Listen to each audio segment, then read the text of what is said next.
Well, Saint Paisius, he predicted the Greek ID, and that came to fruition in 2023. And he was against it. He looked at it not in a favorable manner. Also, right now there's a big push. So there's a big push for the digital ID, and Starmer in England, he just came out with that maybe a week ago, and he said, if you don't have this ID, then you can't work, or something like that. Yes, I saw that. Talking about a politician on his last legs, it's very, very unpopular, and he's pushing this digital ID. And that's because it's part of the globalist agenda. And if you ask me that, if you want to know who the real Antichrist is now, it's really a spiritual one. It's this whole communist regime that's being enacted, throughout Europe. Also, we had that in the United States in our previous administration. They're all aligned in the same agenda, and it's not a godly one. It's an anti-God agenda. It's a practical atheism that they implemented. They may not say that they're atheists like a Stalinist would say, but for all intents and purposes, they're atheists. And the atheism is represented in the laws that they push and also the policies. And what they're trying to do with this digital ID is they want to use it as a means of control. So if you look at especially the EU, and I think people are starting to realize this in Europe, and that's why you're starting to see these governments become very unpopular, is they're pushing things like an ID so they can identify individuals, and that united with what they're calling the Central Digital Bank Currency, CBDC? Central Digital Bank, CDB, something like that. Yeah, and the purpose of that is, well, if you look at some of the policies that they've been using recently, so if you post something, say, on Facebook or Instagram, assuming they allow you to utilize it fully, which has been a problem there in the EU, where they wanted to censor, say, Twitter and so forth. But assuming you can post freely there, if they don't like what you say, you might get arrested. And they've arrested thousands of people in the UK for doing just that. So it's not hyperbole, it's not opinion, it's not conjecture on my part. This is something that's happening. Also, what they've been trying to do is they've been trying to undermine the democratic process, the voting there in France. In Romania, they overturned a duly elected individual, and they basically just canceled the election because they didn't like how it came out. Yes, I heard about that. They're not allowing Marine Le Pen to run as a candidate. They came up with some lawfare against her.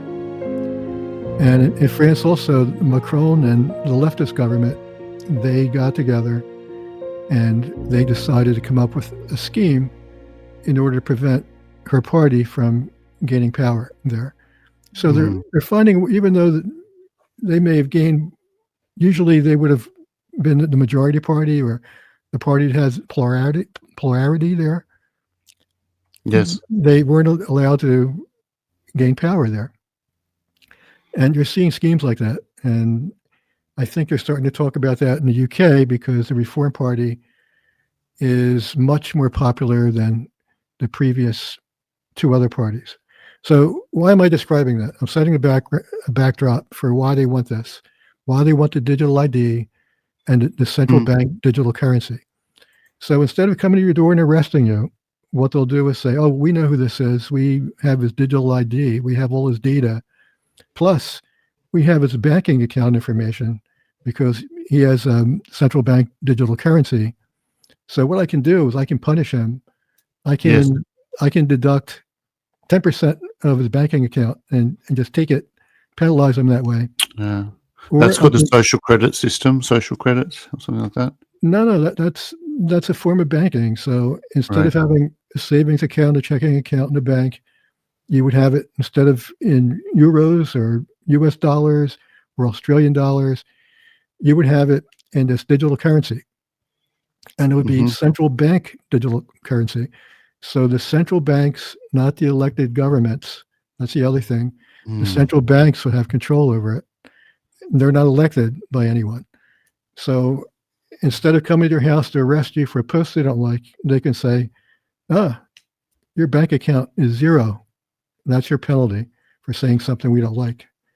Yeah. And they could also use it to penalize countries themselves, like say as part of the EU. Well, we don't like your elections in France, hypothetically. So we're going to penalize everyone 10%. Your whole country is going to be penalized 10%, whatever that means, however they want to implement it. But that is definitely control that they're interested in. So they're veering far away from democracy. And it goes back to many of the warnings we've heard from the prophets, from the Marian apparitions, where they talk about communism coming again. Well, yes, it's here. They say a new type of communism, which fits the bill for globalism of some sort. It's a Western flavor of communism. And it may be worse than the original. So the Western flavor is happening in places that were previously Christian nations, part of what we would call Christendom. And they're rejecting God. They're going in, they're implementing laws, as I mentioned, that are anti-God, anti-his will. And they're placing them in a position where they're rejecting God. And also, they are nations that should know better because of their history. But yet they're taking this course of action that I think makes them more guilty than most. So if for example, if maybe in a country where they weren't previously Christian, I'm going to pick on one, North Korea, and they decide to become communist, and they implement all these laws that are atheistic, well, they're not going to be as guilty as, say, France will be, as England will be, because in those nations, they should know better.